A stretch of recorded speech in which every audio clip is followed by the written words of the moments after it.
Qarabağın elm və mədəni həyatında yeni bir mərhələ başlayıb. Xankəndidə fəaliyyət göstərən Qarabağ Universiteti bugün regionda intellektual və yaradıcı mühitin formalaşdığı əsas ünvanlardan biridir. Universitetin İncəsənət Fakültəsində müasir təhsilin inkişafı üçün hər cür şərait yaradılıb. Müasir standartlara uyğun qurulan fakültədə rəssamlıq, dizayn, musiqi və digər yaradıcılıq sahələri üzrə təhsil alan tələbələr üçün xüsusi şərait yaradılıb. Praktik dərs otaqları və yaradıcılıq studiyaları tələbələrin potensialını üzə çıxarmağa imkan verir. İncəsənət Fakültəsində təhsil alan tələbələr bildirirlər ki, Xankəndidə azad edilmiş Qarabağda sənət öyrənmək onlar üçün həm ilham verici, həm də tarixi məsuliyyət. Burada yaradılan mühit gənclərin milli mədəni irsimizi müasir baxışla inkişaf etdirməsinə şərait yaradır. Mən burada təhsil almaqdan çox şad oldum. Çünki Qarabağımız illərdir işğal altındaydı və bu da tək mən yox, bütün Azərbaycan üçün bir qəmli anlar idi. Şükür ki, bu qəmimiz getdi.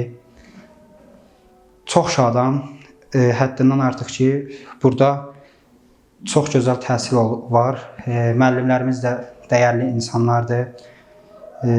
Respublikamızın əməkdaşçısı Sabu İbayev kimi gözəl bir xanəndədən təhsil alıram.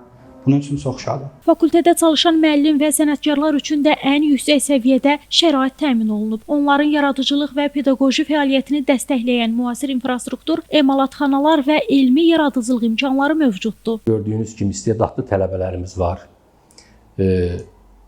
İnanıram ki, Qarabağ Universitetinin yetişdirdiyi bu tələbələr İncəsənət Fakültəsində bu gözəl tələbələr, istedadlı tələbələr yaxın bir vaxtda dünyaya səs salacaq.